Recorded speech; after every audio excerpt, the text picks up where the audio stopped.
নমস্কার বন্ধুরা, আশা করি সবাই ভালো আছেন। তো বন্ধুরা, এখন যে বিষয়টা নিয়ে কথা বলবো তো সেটা হলো জিতের লায়ন ছবিতে নাকি সাকিব খানের ক্যামিও থাকতে চলেছে এবং সাকিব খানের তুফান 2 ছবিতে নাকি জিতের ক্যামিও থাকতে চলেছে, এরকম কিন্তু একটা আপডেট আসছে। তো সেটা কি অ্যাকচুয়ালি পসিবল, তো সেই বিষয় নিয়ে আজকে আলোচনা করব। তো আশা করব ভিডিওটা খুবই ইন্টারেস্টিং হবে, ভিডিওটাকে আপনারা শেষ পর্যন্ত দেখবেন এবং চ্যানেলটা নতুন হয়ে থাকলে অবশ্যই আপনারা চ্যানেলটা সাবস্ক্রাইব করে নিয়ে পাশে বেল আইকনটা অবশ্যই প্রেস করে দেবেন। দেখুন, প্রথমত যে বিষয়টা আমি বলবো, যদি এটা পসিবল হয় সেটা এর থেকে বড় আনন্দের কিছু জিনিস হয় না। এবং যদি রায়হান রাফি স্যার তিনি একটা ইউনিভার্সের প্ল্যান করে থাকেন তাহলে এটা কিন্তু সম্ভব। এবার যদি আমাকে বলেন যে জিৎ বা সাকিব খানের ক্যামিও থাকতে পারে কি না, তো আমি বলবো দেখুন 90% চান্স রয়েছে থাকতে পারে, তবে 10% চান্স এদিক ওদিকও হতে পারে, নাও হতে পারে। তবে এটা সব কিছু নির্ভর করছে লায়ন ছবিটা কোন সময়ের ওপর গল্পটা তৈরি হয়েছে এবং লায়ন ছবিটাতে মানে সমস্ত কিছু এলেই আমরা পরপর সব কিছু এলে তবেই কিন্তু জানতে পারবো যে সাকিব খানের ক্যামিও থাকবে কি না। তো এবং পরবর্তী সময় তুফান 2-তে আর কি মানে জিতের ক্যামিও থাকবে কিনা এবং পরবর্তী সময় এইটা নিয়ে একটা ইউনিভার্স হবে কিনা, তো সেইটা কিন্তু সব কিছু সময় এলে জানতে পারবো। তবে কিন্তু মোটামুটি বিভিন্ন রকম যে আন্দাজ পাচ্ছি বা বিভিন্ন রকম রায়হান রাফি তিনি যে স্টেটমেন্টগুলো রাখছেন সেখান থেকে কিন্তু মোটামুটি আন্দাজ করা যাচ্ছে যে হয়তো এপার বাংলা সুপারস্টার জিৎ এবং ওপার বাংলা সুপারস্টার সাকিব খান একে অপরের সঙ্গে কিন্তু ক্রস ওভার করতে চলেছে, এটা কিন্তু মনে হচ্ছে। তো দেখা যাক সেটা পসিবল হয় কি না। তবে এটুকু বলি যে দেখুন, সাকিব খানের তুফানের ফার্স্ট পার্টে আমরা পুরোপুরি সাকিব খানের যে ক্যারেক্টার বিল্ড আপ বা দুটো যে সাকিব খান রয়েছে শান্ত এবং তুফান, সেই ক্যারেক্টার বিল্ড আপ সম্পর্কে আমরা কিছুটা জানতে পেরেছি।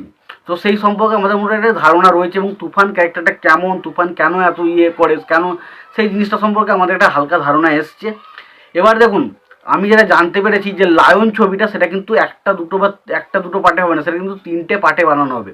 তো আমার মনে হয় লায়ন যদি ফার্স্ট পার্টে আসে তো ফার্স্ট পার্টে লায়নের গল্পটা কোন দিকে এগোচ্ছে কোন সময়ের ওপর এবং লায়ন ক্যারেক্টারটা কেমন হয় সেই বিষয়টা কিন্তু দেখানোর চেষ্টা করা হবে। এবং সম্ভবত আমার মনে হয় যদি সাকিব খানকে এই ছবিতে রাখে একটা ছোট্ট ক্যামিওর চরিত্রে রাখবে এবং পরবর্তী সময় হয়তো তারপরে তুফান পার্ট 2 আসবে এবং তুফান পার্ট 2-তে হয়তো লায়নের ক্যারেক্টার আমরা দেখতে পেতে চলেছি এবং পরবর্তী সময় আমরা এটা নিয়ে কিন্তু একটা বিরাট বড় ইউনিভার্স দেখতে পেতে চলেছি এবং সেখানে আমরা লায়ন ভার্সেস টাইগার এরকম কিন্তু একটা পেতে চলেছি।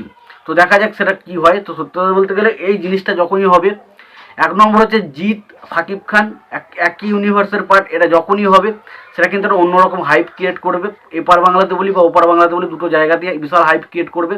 এবং পাশাপাশি যখন সিংহ ভার্সেস টাইগার এই যে একটা কম্বিনেশন দিয়ে বানানো হবে বা আর একটা অন্য কিছু রাক্ষস এই টাইপের কিছু জিনিস বলা হবে, তো সেই জায়গাটা কিন্তু আরও একটা অন্যরকম কাজ কিন্তু করতে পারে এবং সেটা কিন্তু ডেফিনেটলি যে কোনো ছবিটার যে প্রমোশনের মেটেরিয়াল সেটা কিন্তু 6 গুণ 10 গুণ এরকম বাড়িয়ে দেবে। এবং আমার এটা মনে হয় যদি এটা হয় তাহলে কিন্তু এই যে তুফান ছবিটা যা কালেকশন করেছে তুফান 2 এলে তার দ্বিগুণ কালেকশন আরামসে করে নেবে এবং ডেফিনেটলি এই ছবিগুলো নিয়ে কিন্তু একটা মারাত্মক পরিমাণে হাইপ থাকবে, যেটা কিন্তু বাংলা ছবির ক্ষেত্রে খুব একটা আমরা দেখতে পাই না। তবে সেগুলো প্রপারলি কিন্তু ইউজ করতে হবে, কারণ আমরা একটা জিনিস দেখতে পাচ্ছি যে এই যে জিনিসটা এটা একটা পুরো ট্রেন্ডিং বিষয় চলে এসেছে যে একটা ছবিতে একটা ভালো একটা ছবি নিয়ে সেখানে কোনো একটা বড় স্টারের ক্যামিও করে দাও, ছবিটাকে রিলিজ করে দাও। সেরকম কিন্তু করলে অ্যাকচুয়ালি কিন্তু সমস্যা রয়েছে, কারণ ওইটাই ভেবেছিল স্পাই ইউনিভার্স দিয়ে, তারপরে তারা কি করেছিল পাঠানিয়ের কেমিও ওইভাবে কেমিও করেছে, কিন্তু কী হলো টাইগার থ্রি লাস্টে ফ্লপ করে গেল। তো এটা হচ্ছে যদি প্রপারলি ক্যামিওর প্রয়োজন হয় তখনই কিন্তু ক্যামিওটার প্রয়োজন, কিন্তু তাছাড়া যদি আমরা অযথা ঢোকানো হয় তাহলে কিন্তু আজকে প্রথম একটা দুটো হিট হলো পরবর্তী সময় কিন্তু এটাকে ল্যাক করবে, এটা কিন্তু নেমে যাবে নিচের দিকে ইউনিভার্সটা। তো আমার মনে হয় যদি ইউনিভার্সের পার্টে যদি অবশ্যই লায়ন বা মানে টাইগার অর্থাৎ তুফান এবং কী বলবো তুফান এবং লায়নের ক্যারেক্টারটা যদি প্রয়োজন হয় তাহলেই আমার মনে হয় ঢোকানো উচিত এবং আমার মতে কিন্তু এবারে কিন্তু হতে পারে, কারণ রায়ান রাভি যেভাবে স্টেটমেন্টগুলো দিচ্ছে তাতে মনে হয় খুব শীঘ্রই কিন্তু এই জিনিসটা আমরা পেতে চলেছি খুব শীঘ্রই। তোমাদের এই বিষয়টা নিয়ে কি মতামত তোমরা অবশ্যই জানিও, আর তোমাদের যদি ভিডিওটি পছন্দ হয় অবশ্যই লাইক কমেন্ট শেয়ার করে দিও। চ্যানেলটা নতুন হয়ে থাকলে অবশ্যই আপনারা চ্যানেলটা সাবস্ক্রাইব করে নিয়ে পাশে বেল আইকনটা অবশ্যই প্রেস করে দিও। ভালো থেকো, সুস্থ থেকো, দেখা হচ্ছে পরে ভিডিও।